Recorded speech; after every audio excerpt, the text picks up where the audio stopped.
Welcome one, welcome all to your wonderful show here on Sankofa with your host Maponga J. We are live on Galaxy Universal Network discussing the greater issues of the African continent. We're excited to have you again, taking us with you in your private rooms, on your cell phones, on your TVs at home, sitting around on this beautiful Friday evening time.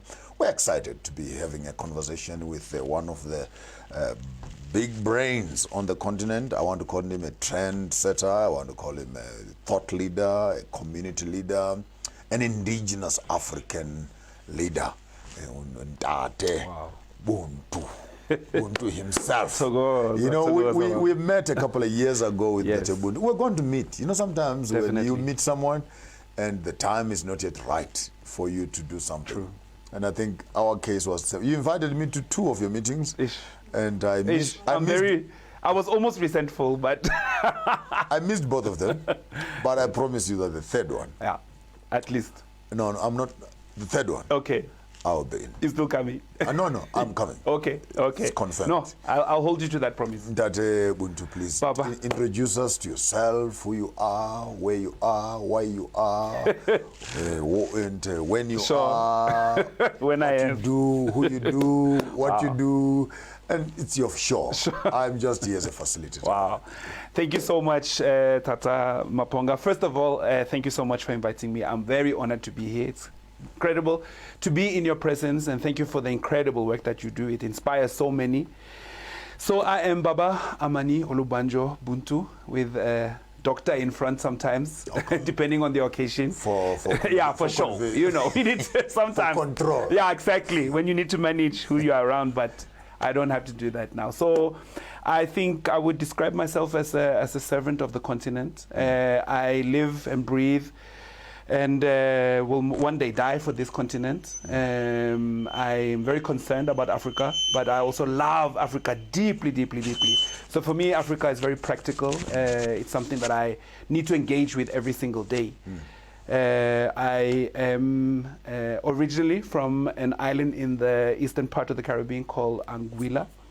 And Caribbean? Caribbean, yes. Where in Caribbean? And the eastern part. Which one? So our island is called Anguilla, but it's close to islands that you might have heard of. Antigua, St. Martin, yes, St. Antigua, Martin, exactly. St. Louis. That's right. That Jamaica. corner. Okay, you are right corner, on the other side. Right on the other side, yes. Okay. So Anguilla is basically a village with 30 beaches. Yeah, it's a very small island. Okay. So coming from there, it's called the island of tranquility, and that's very beautiful for rest. But I'm not a very tranquil person, so I guess that's why I find myself being mostly outside of. You had to come to mainland. I had to come to where the hot seat, the hottest seat. The bit of noise and exactly. I'm more like that. So I've been living in South Africa since the mid-90s. Wow. I moved here permanently in 2000. 2000. Yeah. I came 92. Okay. Yeah. I came 93. So maybe we crossed each other somewhere. You know. Exactly. Yeah. We must have. That guy something. was standing on the street corner, looking at you suspiciously. Yeah. Yeah.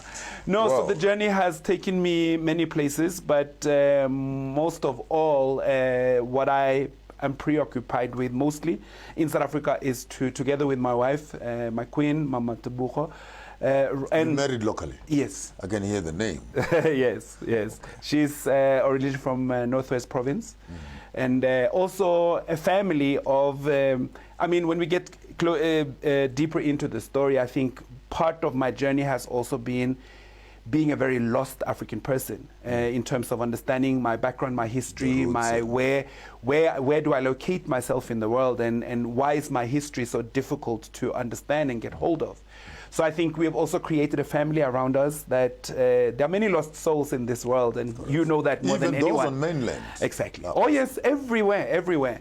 So I'm saying that together we have found meaning in working with the concept. What I want us to Africa. do in Tate Buntu. Yes. I don't want you to hurry. Sure. Because it's not the last time. This is not the first I'm going to lane. have you on the show. Yeah. We're going to have many episodes to Thank you. follow from here. So I wonder maybe today we can just get to know you. Sure. Your philosophy, your ideology, a bit of your history, where you're coming from, then as shows are going on, we can begin to look into. So I don't want you to like we don't have time. Exactly. On Galaxy, I get you. we have time. That's beautiful. That's beautiful. We have time to thresh it until it is. Say, I better vote. Sure. We heat it until it's ripe. All right. You know, all right. No. So maybe I'm done for today, with that. Sure. take your time, take us through your greater historical background and passion. What drove you from your islands to come back to mainland? If you're looking for yourself, let's understand the man. Yeah. Before we can get into his philosophies, all right, and maybe another show his ideologies, maybe another show his vision for Africa. So, don't hurry. Okay. Hurry. I'll go slow. I was hearing like you just want to get the introduction done. Then we can get down to the real stuff. Yeah. This is the real thing for me. No, I'm very thankful for that. But I think it also is tied to the fact that on public platforms, I don't tend to speak so much about myself.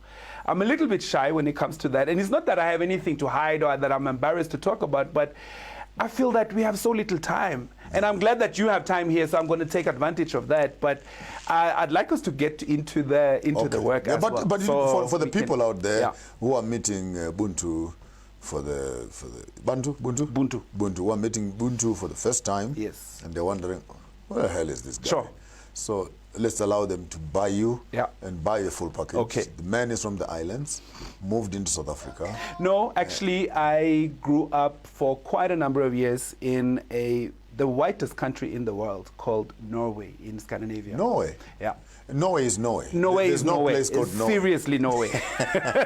No, that's actually a fact. And I think there's two things I want to say about my experience of Norway. One, being in a place in the world that, in addition to what I just said about trying to find oneself, also is located so far off from everything. From everything. So to be a black person growing up in an extremely white society, and then I came to South Africa when I was maybe 25, probably the first time I came to South Africa. And I had already been quite involved in the support of the anti-apartheid struggle internationally. So I was very taken by South African history, South African struggle, South African people. So I came here and I was going home. I was like, now we're going to learn about Africa. Now I'm going to learn African philosophy. Nothing of that. A lot of struggle, a lot of, there was a very violent. Toy was there. You know what I mean? Exactly. Everyone wants to move towards the hip hop. Exactly. And you're wondering, hey, guys. And you'll remember, because you came 92, I came 93. So it was a very violent. Guns were still blazing. Seriously, everywhere. And I was in Orlando, Soweto. In the middle of everything. West or east? So it was west or east? East. Okay. You're just about a kilometer away from Madiba's house there. Yes, exactly. No, so I think having that background from a very white, very Eurocentric country, and standing so much out for everything that I believed in and wanted to do and pursue, it felt very much like coming home, but it also felt like South Africa was very foreign, in the sense that as much as the struggle was very accentuated and real, there was also such a huge gap in African knowledge.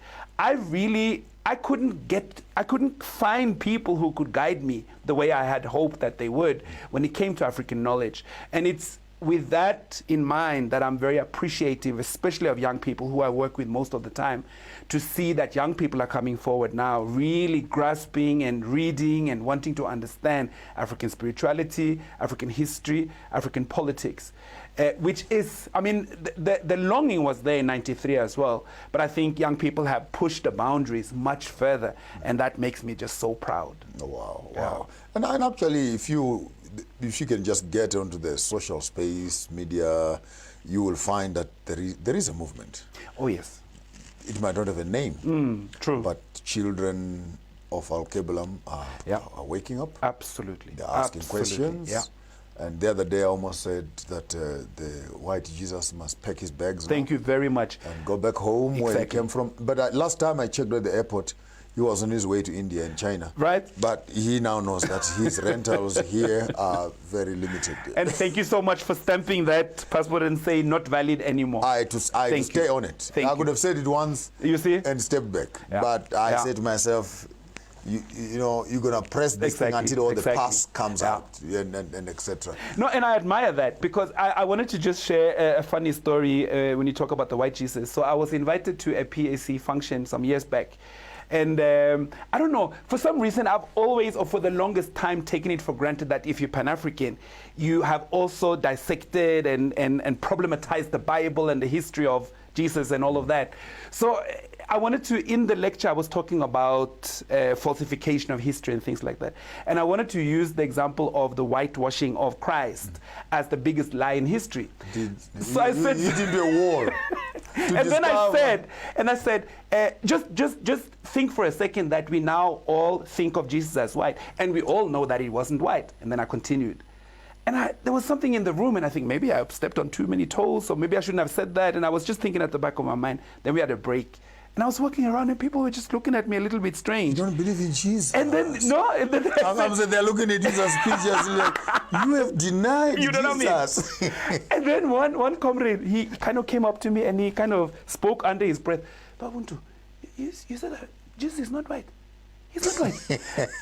And in that moment, I realized that actually I could... You went from your level of knowledge thinking that was and common it actually knowledge. Could sound very arrogant because I just took it for granted that we are Pan-Africanists, so we understand that there was no find white that kind of resistance amongst Pan-Africans. Exactly. It should have just been like a...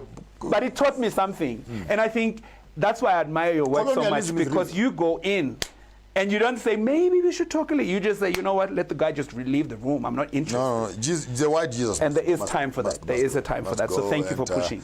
And we cannot be singing, take the word. Seriously. But give me Jesus. Seriously. And people are giving away the word. Right? And they want to remain with an ideology. We were enslaved through this man. We were raped through this man. We were taken everything away from through this man. So no. Welcome to Sankofa. Thank you so much. Our show is based on looking backwards at the future. Yep. And a backward glance with a forward glimpse sort of thing. So we want to maybe to encourage research, reading, acceptance of our indigenous knowledge systems and pick up some things. I'm not saying everything. Pick up some things from the past. Bring them to the present. Sure. Pick up some things from the west, east, and south, north, and bring them to the table. Exactly. Come up with a sort of an indigenous, calculated, thought through, punctuated, practical African narrative for our generation. Yep. Now we can read. True. Now we can write. True. You know, our forefathers, even our fathers, we must forgive them. My father gave me a white name. Yeah. For the purposes that he didn't want me to be traumatized. Exactly. So they give you a big name. True. Then you get to school, you must stand in front of missionaries and explain yourself. Exactly. So to avoid inconvenience and traumatizing the children. Some of us actually, our fathers were semi-educated, semi-rural. Yeah. So I come from that generation in the 60s. So I inherited my grandfather's name, which is Joshua. Right. But my real name is Marara. Yeah, Marara. Which means rubbish. Okay. Which means, which means without nkunkuma, wow, what you sweep out of the house.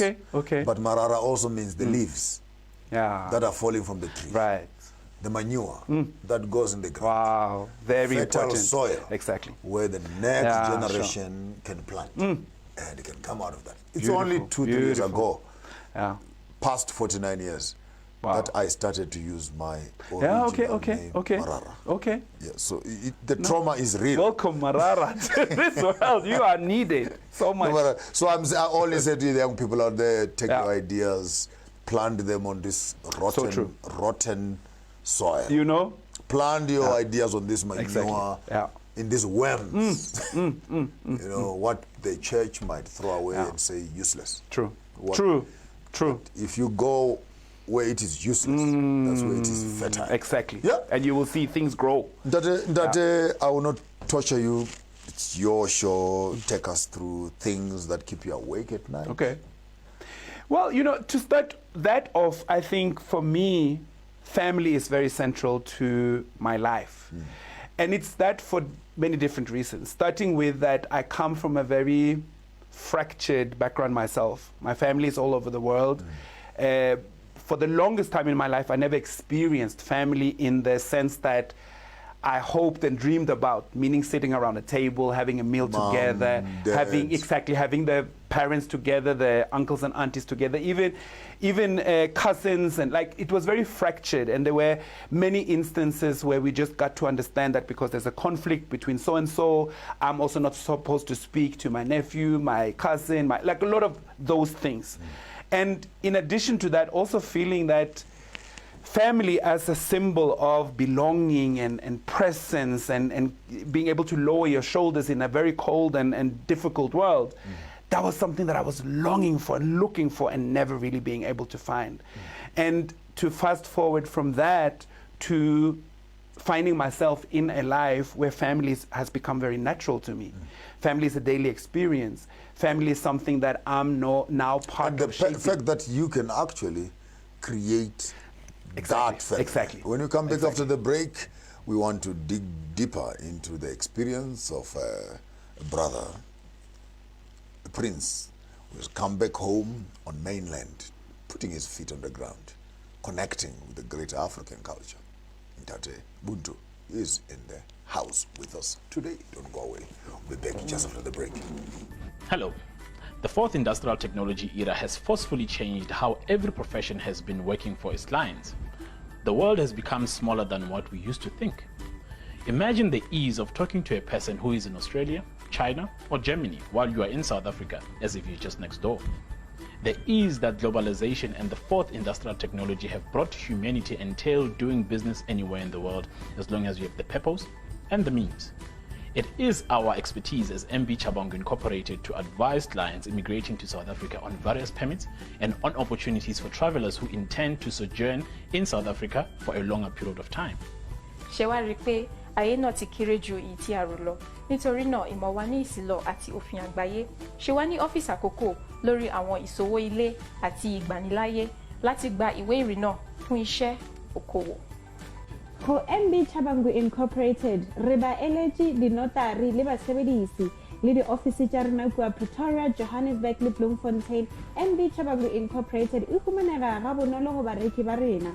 Go humana tlhagiso leseding ka botlalo, re kgopela le re leletše mogala go 012 341 4187 goba le re ngwalele lengwalo tsebile go admin@chabangu.co.za. MB Chabangu Incorporated, mo mathata a humanago tharollo.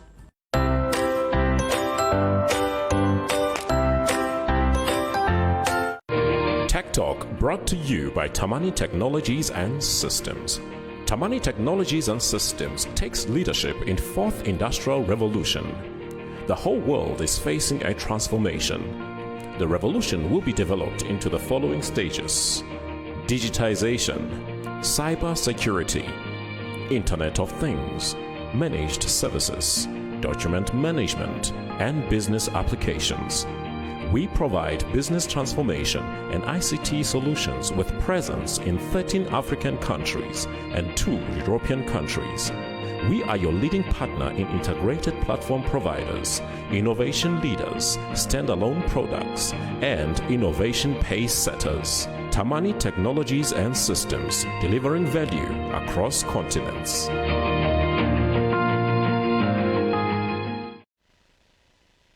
Maponga J, Garamboko Garamashamba Huda, back on your show here on Sankofa, live at Galaxy Universal Network. Here with us today on your program is our wonderful elder who has come to join us. You are still relating to us your experience. Yes. So I mentioned family because I said that I was looking for it for such a long time, and being able, after many, many processes, of course, to become part of a family and build a family.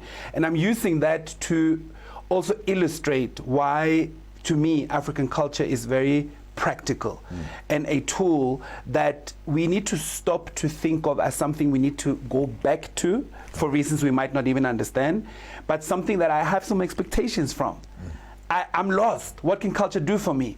I'm angry. What tools can culture provide me with to speak, to plead my case, to stand in front of the oppressive world that I find myself caged within, and find my justice? And that's why I'm so bound to African culture on a daily basis. What has been your experience from the time you came to South Africa to where you are now in terms of not in general, but more specifically, I'm looking at, you've mentioned already the cultural shock, Sure. the political mischief, the economic issue. But you coming from Norway, being born in the islands, Right. and you come to mainland, you are the best person actually to, because with expectation, you want Yeah. realization.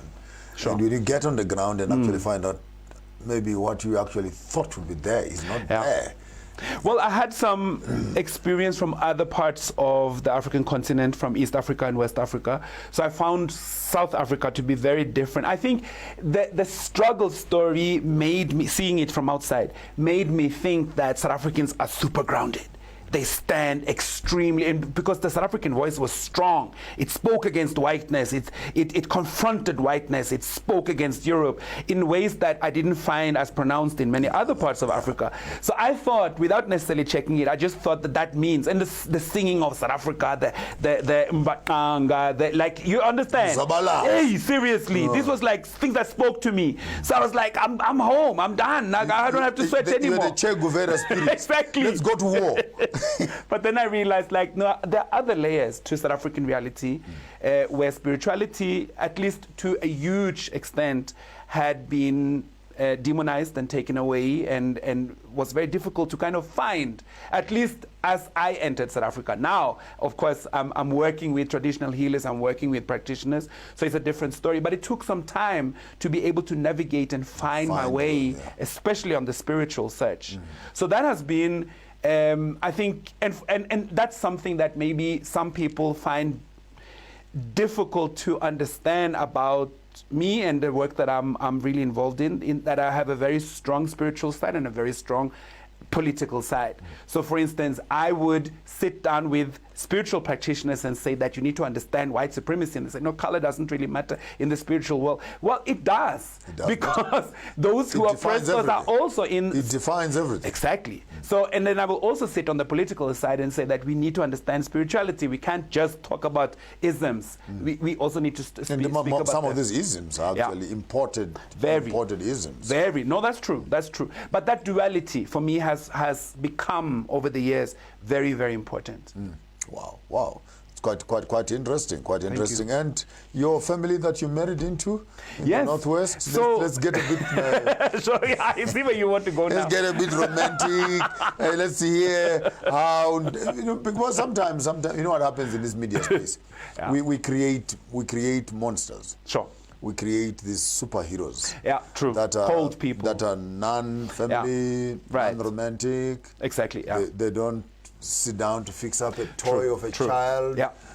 Just about ideas. Exactly, yeah. You know, I get you. Yeah, so Marxism says, economic structure. And then and at the end of the day, people listening who are real people, they kind of begin to deify and say, hey, this man has he has already gone to speak to ISIS. You know what I mean? And how do we access it? As I write in the new when I break down a little bit and maybe say, hey, which village did you go to? What is the totem of your wife? You know, what rituals did you go to? I really want people to understand that you can still appreciate cultural knowledge, cultural norms, and still be strong, as it were. And many of my friends are conflicted because they look at me and say, you're a bishop. Exactly, You're a pastor. Why do you bring up all this? 33 years, you can't be talking like that.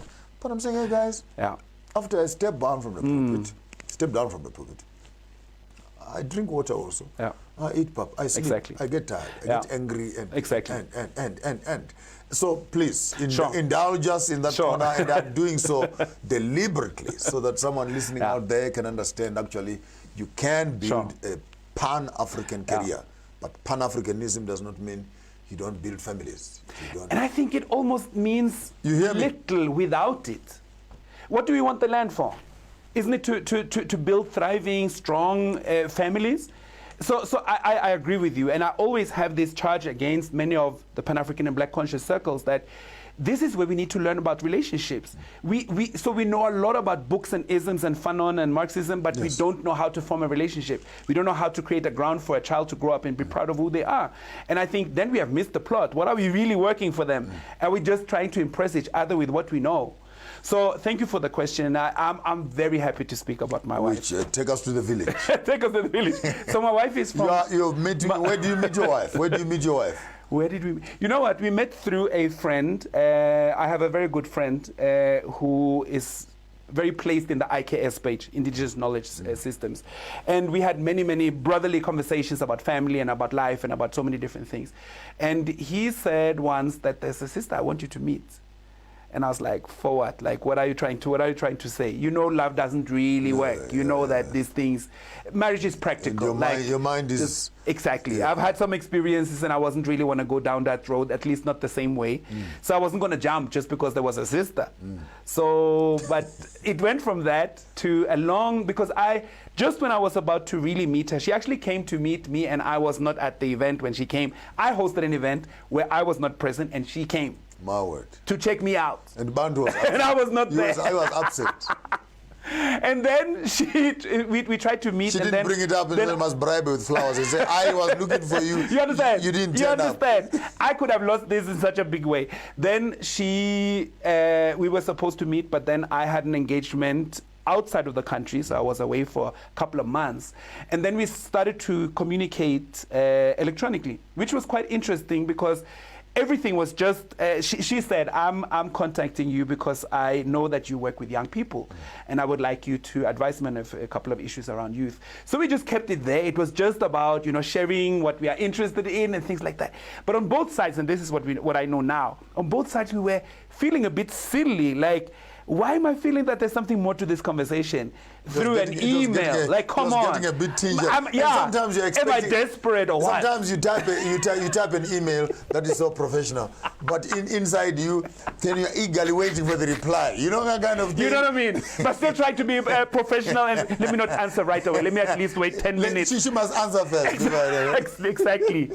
So through that, we kind of got to know about our passions and what we stand for and things like that. So and when we actually met then face to face, it was like we knew each other. And then, Maponga, my former self would fall on the floor laughing if he was in the room hearing me saying this. Yeah. Because I come from an experience of relationships as it's hard work, it breaks down all the time, there's a lot of drama, there's a lot of stuff going on. These slave queens. Oh, man, there's so much. Why can't it just be easy? And then it became easy. It became easy. And I was like, but what is this? Why is it easy? Why are we not fighting? Why is she not asking, who's this woman you're talking to at 11 o'clock at night? Why is she not asking that? Why is she trusting me? Why is she not instigating stuff? Why is she not trying to make me... I couldn't understand. I've never experienced this, and I don't think this is supposed to happen. I hope she's listening. I hope she's listening to the show. She might be. This is a confession, a confession of a monk, No, and I think for the longest time, I almost thought I should stop it because it was too void of drama. Do you understand? Too good to be true. Yes, because this is part of our experience as black people as well, that there's drama in our lives. Yeah. And some of us are even suspicious when there's no drama. Or like we want to create it if it's not just appearing naturally. Yeah. So what I'm trying to say is that for the first time in my life, I started to begin to understand that actually there is something called love. And it's not all this like all over the place and getting crazy. It's actually a very quiet feeling. It's a feeling but you can connect. That's what it is. It's a connection. The words. It's not about impressing. It's not about exactly. Yeah. And when I met Mama Tebogo, I've always had some struggles with income and money and things like that. And I thought, even when I do have some money, I don't want to impress her in the way that she should now think I am that guy. Because I might never be that guy. Yes. So it's not sustainable. Exactly. So if she likes me, it must be for who I am, not what I can bring to the table. You got a small little 30K in your hands, but doesn't mean that next month we'll have 30K again. You know? Maponga, I gave her nothing to brag about to her girlfriends. I take her for walks. I sat under trees. I bought peanuts. Like, those were the dates that I invited her on. And oros. Peanuts and under a tree. You understand? And by the way, young people who are listening out there, if you're going to have a girlfriend, before you can take it to Centon and take it to the expensive restaurant, sometimes take it for a walk in the park. Sit under the tree. Sit under the tree and have a conversation. After the break, I think I'm enjoying this story. I've thrown the whole script that we had into the dustbin. I want to hear this story. After the break, you'll be able to. Make massive moves. So from the theater stage to the kitchen. I'm anxiously awaiting to see Sanaya.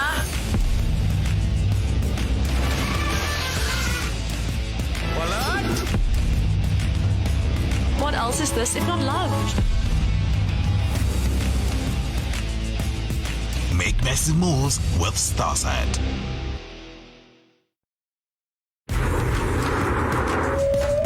Make massive moves. The space race has already started. Russia had got the first object into space. The coast is as wild today as it was when Europeans settled the continent. Enormous beasts with enormous thirst. The teams are primed and ready. They got the first animal into space, and they got the first person. Time to see what the boys can do. Make massive moves with Starsat. Make massive moves. Isn't that your daughter's bib? But the truth is, I feel like Arabella's always with me. Don't you ever forget this man's face. He killed your brother. Don't shoot! Please don't shoot! Don't shoot! Make massive moves with Starsat. So it is possible in the 21st century, when others are worrying about slay queens, wigs, and worried about GTIs, getting nice cars, panty droppers. Here is Ndade telling us that he took his wife, girlfriend then, to a park. And he could not afford anything but with a packet of peanuts and maybe a small little cool drink. The relationship worked. That's right. I love that. That's real. It is real. And I just told myself, I can't impress. And I remember actually that was one of the first things I said to her. Stop impressing. I said to her that if you're looking for somebody to impress you, I might disappoint you. So I just want to say that from the onstart. And I'm not excusing it. I'm just saying it's straight as it is. Yeah. And for some reason that stuck. For some reason that she liked that. And it was real. Because it was real. And I think we both were at a place in our lives where we were not desperate to just find anybody. We wanted somebody, because we both felt that we are people who for a long time have felt we can't just have any type of relationship with any person. It needs to be a special person. And it needs to be an understanding person. And to move from that to Maponga, I remember in my awakening as an African starting to read books, starting to understand who's Ben Yochanan, who's to understand John Henry Clark, trying to understand Khalid Muhammad, all of these people. Your mind is moving. And then moving into, that would be the moment of joy. New books. Yo, have you read Francis Croswell saying? Do you know what Marimba Ani is saying? Do you know what Steve Biko said? Like, that would be the conversations, not what is on TV. Did you see that dress? Not those type of conversations. It was knowledge. And that to me was like romantic heaven. And I know some people might not be able to relate to that. But for me, that was something I couldn't even express in words. Finding that common understanding, common interest. Absolutely. And sharing books, sharing knowledge. Exactly. Growing together. And I've always said something, but that when the software, when the face is beautiful, and the software is not working, hardware suffers.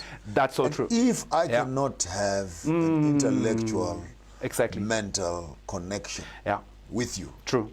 What makes you think that the furniture between your legs will be of any interest to you? So true. And many people would rather flaunt Oh yes, that's the truth. Furniture. That's the truth. There's a whole industry built up to militantly make you believe that that's what it is about. So you need to work hard. And I know that many brothers out there say that, but I can't find women who listen to the conversations you talk about. But I said, maybe you're not looking hard enough then. Because I think there's also something wrong with us as men.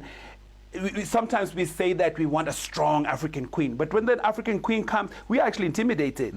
And we want to say, can I get your number? And when she says no, now she's trying to get hard to get. She's playing hard to get. You are saying something very fundamental, and I think I cannot miss it. If you cannot be frank and open with your woman, that I can't afford a KFC. You know? Yeah. No, I actually have 26 rand. Right. Taxi going home. You know what I mean? The taxi for going back home is 15 rand. Yeah. We have 8 rand. No, I'm being candid. True. And no, I understand. Horribly completely. brutal. Exactly. And you discover you have, actually I have 8 rand to spare. Yeah. And if you cannot share your love and conversation at that level of honesty, so the woman is sitting around waiting, tonight or today or this afternoon, we're going to go out for dinner. And I've made an effort to come, but I can't afford us to meet. Exactly. But my heart wants to be with you. True. But if a relationship cannot be honest, absolutely, and we build our relationship on lies, you'd rather cancel an appointment. Absolutely, straight there, before you come, because you cannot face the truth. Sure. So it's something has come up. Exactly. There's a contract coming up in Polokwane. You know what I mean? In fact, I'll see you next week. Sure. But you're not in Polokwane. So true. You can't afford exactly a KFC for 35 rand. True. And if a relationship is founded on that falsification of protecting yourself, your ego, maybe there's nothing. Exactly. It's so true. And I would like to add to that maybe I wasn't able to pronounce it as directly then as I know now, but we need to look for, when we are looking for relationships and we feel that we are entering our own warriorhood, we need to look for co-warriors, not just beauty or what fits in or what. We live in a world, to be African in this world consistently, you need to fight. Every single day you need to fight. For knowledge, to come into this world, you have to push your way in. Absolutely. And when you, on top of that, decide that you're going to anchor yourself in African truth, African knowledge, African politics, African consciousness, everything, you're going to be fought by your own people. So you need to stand very solid. And then you need a partner by your side who equally can stand solid and not be phased out just because people dismiss you or people question you or people don't understand you. So to find a co-warrior, but Maponga, from where I came from, it's not a walk in the park. It's not a walk in the park. But when it happens, there are no words that can describe it. Wow. There are no words that can describe it. So you go to the village. Finally, I love you, no. and etc. And please, so where's your mother? We are still dating. And my wife says, yes. So we really get to know each other really well, and we start to understand that there's something more than just good friendship here. And I propose probably after 8 months or 9 months. And Maponga, if I work with a lot of young people, I mentor a lot of young people. Yes. And if I hear one of my young people saying, I'm proposing to the woman I've known for 8 months, I was like, go to your room. Like, don't even talk to me. I'd be so upset. So I was crazy. But I was crazy in a way that I can't explain, Maponga. I wasn't just taken. I wasn't just, this is going to be so beautiful. It wasn't that. It was something grounded. You grew in love. And what I know now is that it was our ancestors speaking. It was. They connected you. Exactly. We had to come together. So my wife then said that I want to introduce you to my family. So we arranged, and I'm expecting that I will stay in a B&B somewhere close to the family. And for some reason, her mother says, no. My youngest son is going to move out of his room and Buntu is going to stay there. And I was like, but she hasn't even met me. What is this? Like, why is she doing that? And from the moment I walked in and just laid eyes on my mother-in-law, because that's what she is. Yeah, mother-in-law, but also my mother now. That's your mother. The connection was, like, she didn't do this, but I felt that she was opening up her arms and just say, come, my son. Come. She didn't do it that way, but that's how it felt. It was so warm. It was so natural. It was so down to earth. It was just... Yeah, you wake up to breakfast. You know, that kind of feeling. Wow. No, seriously. I love stories. I was brought up by my grandmother. Yeah, sure. So, and it's always a weakness. I have a weakness for stories. I love stories, and I would throw away everything and listen to a good story. You really make me tell stories that I wasn't supposed to say. So it's not that I wasn't supposed to. Yeah. But the thing is, like I said, I was longing for family, and I had already found aspects of family, but the queen to be family with as the center in a way, that was still missing. And this process guided me into something that I'd never experienced, and I think a huge part of me thought was never possible.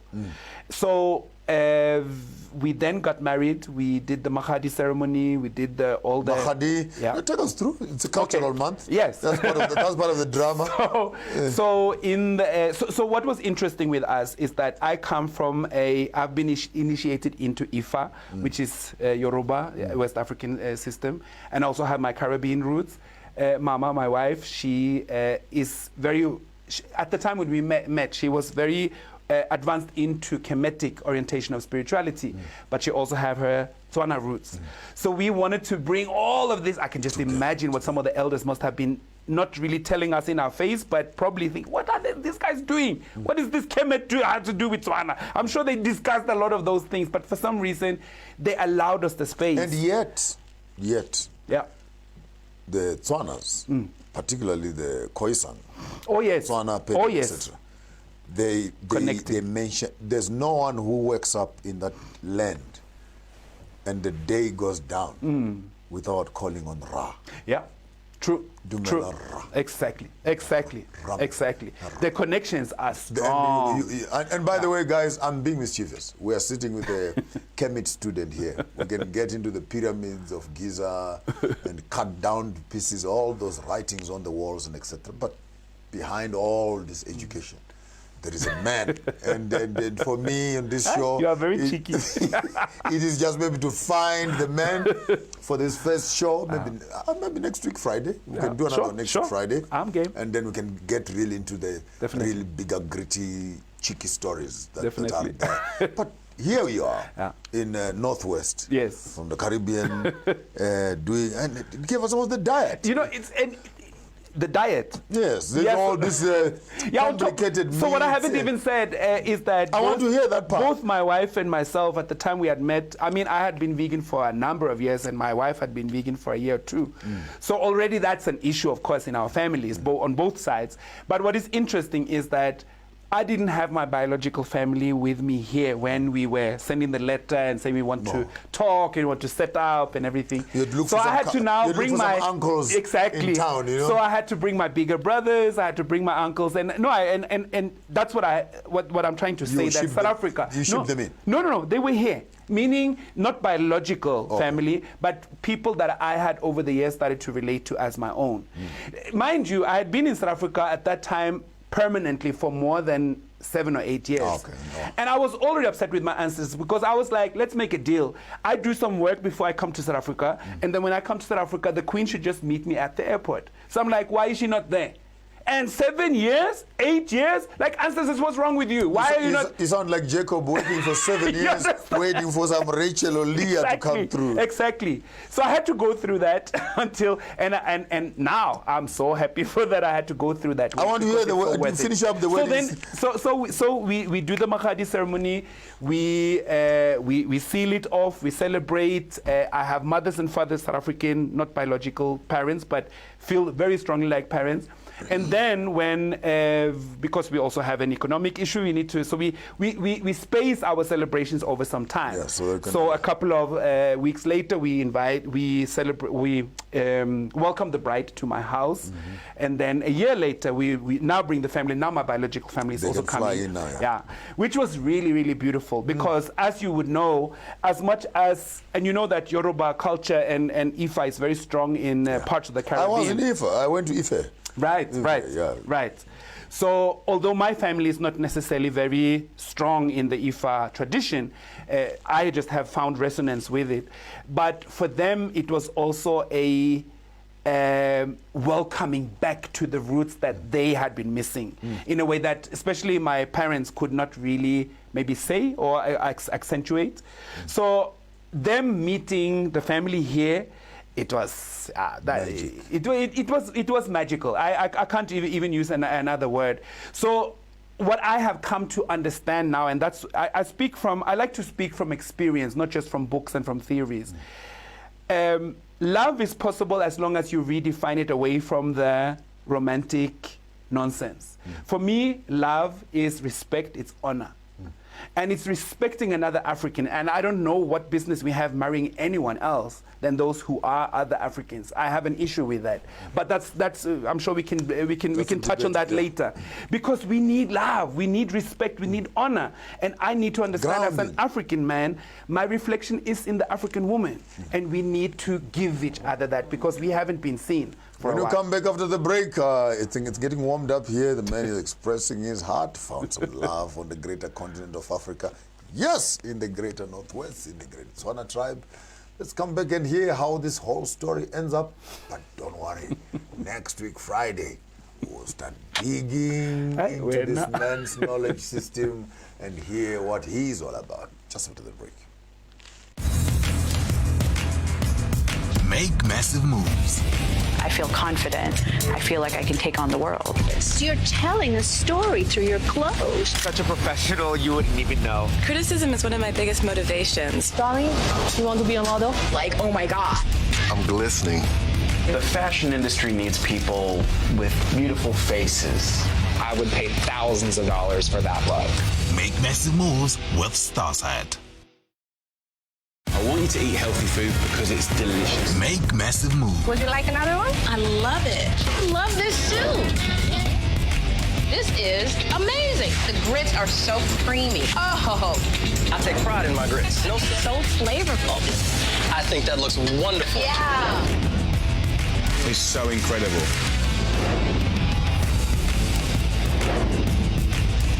Make massive moves with Starside. Make massive moves. Wow. Let's go. Come on, we can be back by morning. Looky. Who are you? I'm the boss. Really? Really? Yeah. Awesome. Totally.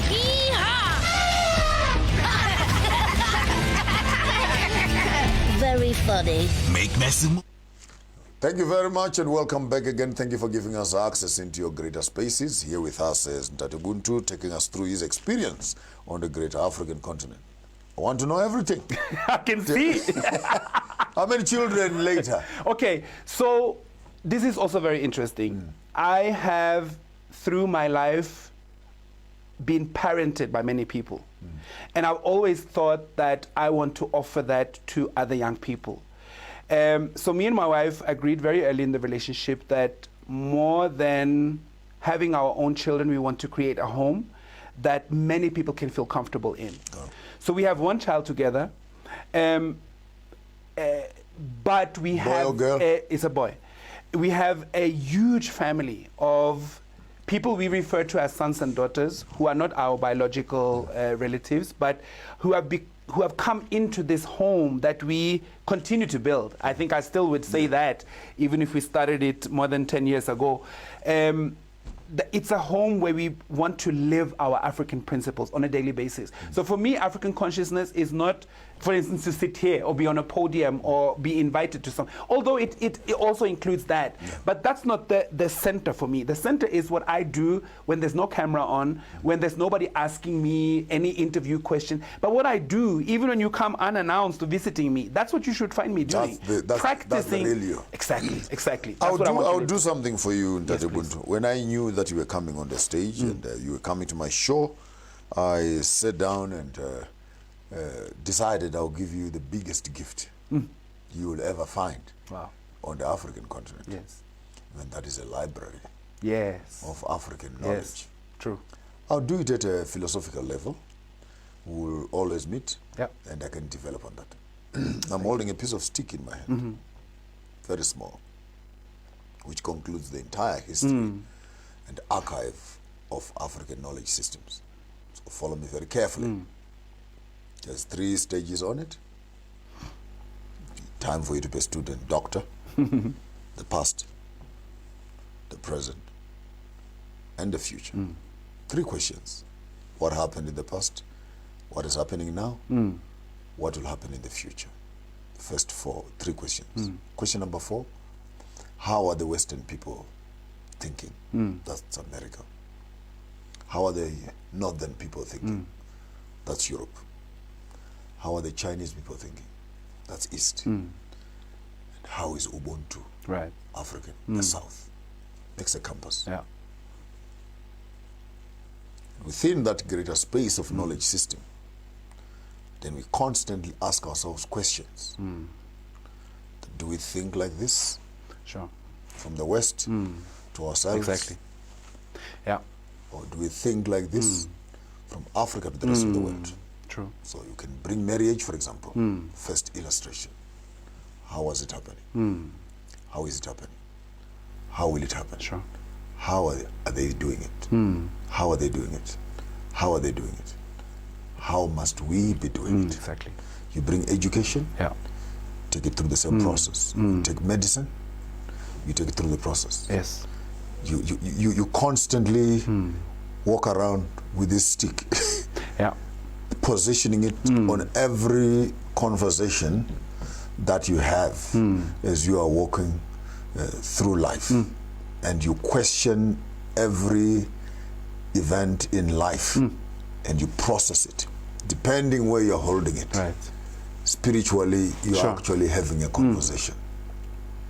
We might not be able to give you gold.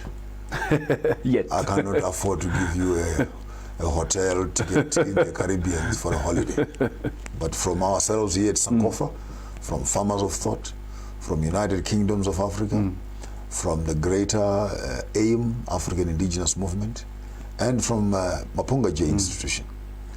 Wow, Tatenda, thank you so much. When you walk around town and you're talking and you hold that tool in your hand, we hope it will assist you. Definitely. And welcome to the tribe. Thank you so much. Here on mainland. Thank you very much. In the last few minutes left. No, thank you. Thank you.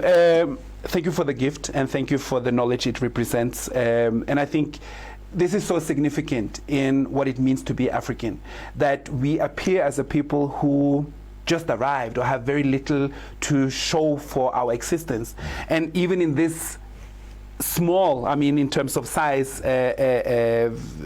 memory and library of us, we have the world. We came first to this planet. We were chosen to be the blueprint, the origin, the foundation. So we have no right to walk around and say that, oh, we can't and we don't know and we are scared and we don't have the right. I'm saying we don't have the right. Not that it's easy to never feel like small. that. Don't play small. We don't have the right. We are not supposed to do that. Pick up our heads. Exactly. And that's why it's so significant that we have people like yourself that go before us and show that, no, you can actually be exactly who we're supposed to be. Yes, it doesn't fit in. Yes, there's a lot of people who don't like it. Yes, you stay a lot of fear. But if that's what it takes, so be it. We need to walk forward because we are the people that need to show the light of this world. I want us to conclude our conversation today with you picking up lessons from your marriage space. Sure. And some few pointers for young people that are out there as to what is it that they should be looking for? Right. What is it that should expect? And how best can they build sustainable families? Okay, so I would say it differs from person to person because you need to first understand yourself. And I went through a long process of trying to understand myself, which was not an easy process, but it was worthwhile in that when I then met my wife, I could confidently stand before her and say, this is me. This is who I am. This is what I'm about. And with the confidence that if she said, that doesn't really work for me, then I also understand that's unfortunate, then probably we were not meant to be. And I can let it go. I'm not desperately holding on. With no side effects. You understand? Exactly. There might be a little bit of heartache and all of those things, but we can get through that. Very few people have died from those things, although it can feel like that. So I think, and patience. I mean, I got married when I was 40. And I'm not saying everyone should wait that long, but for me... Take your time until you're sure. Exactly. Okay. And I wasn't necessarily a ridiculous youth. I wasn't having multiple relationships all over the place and being hectic. But I know, I always say this, if I met my wife when I was 25, I don't think I would have been able to appreciate who she was to me and who I could be to her. No, but your mind is running all over. All over. So take your time. Take your time, be patient. Find the right person. And find the first conversation, find areas of common conversation. Exactly. Educational progression. True. Meet mentally. And understand why you want to create a family, other than just to have a reflection of yourself, because I think some people just want that. And that can be very beautiful, I'm not dismissing it. But in a world that has so many issues like ours, what do you want to contribute to? What partner do you think can assist you in your vision, or that you are willing to work with in what her I bring vision? it to the table. Exactly. And this is what, you know what, this is maybe the parting shot I will give. I'm going back to the ceremony of the Makhadi. One of the images that have etched itself into my memory is as part of the dancing, and it's almost, you know, in the movies when there's a lot of commotion and then there's a segment that all the sound goes off and you just see slow motion dancing or people moving. And that's how I experienced it. Like, I'm just dancing and it's quiet. And I see the elders looking at me, like 15 of them just looking at me like this and just nodding like this. And that affirmation, whoa, I felt stuff that I can't even explain coming into me. And I was like, yo, I'm starting to walk a journey and I'm being initiated. Wow. I'm being told, my son, welcome. You are ready to walk. Wow. And I've walked ever since. Wow. What's the name of your son? Ayinde Bokhosi. Ayinde Bokhosi. Yeah. Wow. Anything for the Great African? Next week, Friday, same time. I'm blocking him in. We'll be here now and we'll start the conversation. The conversation we're supposed to have today. We'll have it next week, Friday. Okay. Your parting shot? My parting shot is, don't be afraid. I think, or work on your fear. Let me rather say it that way, because I think almost the black being is born into this world already afraid. It's like it comes with our birth. We are afraid. We already prepared to put ourselves to the side and diminish ourselves. So kill your fear. It must not just be eased down and put to the side. Kill it. Like AK-47. You can't say it better than that. Kill your fear, get a gun, shoot your fear out of the window, and live the life of purpose. Here with Dr Bantu. Next week, Friday, same time, same chair, and we will be starting to have a conversation talking about the greater African narrative. Greater African narrative. That's what I thought I'd bring him to on the show, to be talking about Remit and the value of African culture and everything else, education and the rest of it. He's quite an informed man, and I think next week, me and you, we'll get there. We have a date. You don't have to worry about it. I'll just change the date on the poster and we'll shoot it again. Exactly. Maponga jeji garampogara mashamba uda chirana wana wanji wo hiro tisu wana mchena wana wanokwara tisu wana chigara mahwe matanda no wora chiwe chitenza chinotenzera wari kuri wari pedu wanotamba nacho mtambo ruparo wari wanopembera na machira machena wo tisu wanachukwira makwira miti wanachukwira mahwe wakakushawa muti wanakwira munhu chiramba kusesera mpona ngokubati. Meet you again on another show here live with Maponga J on your program Sankofa. Don't do what I won't do, but if you decide to do it better.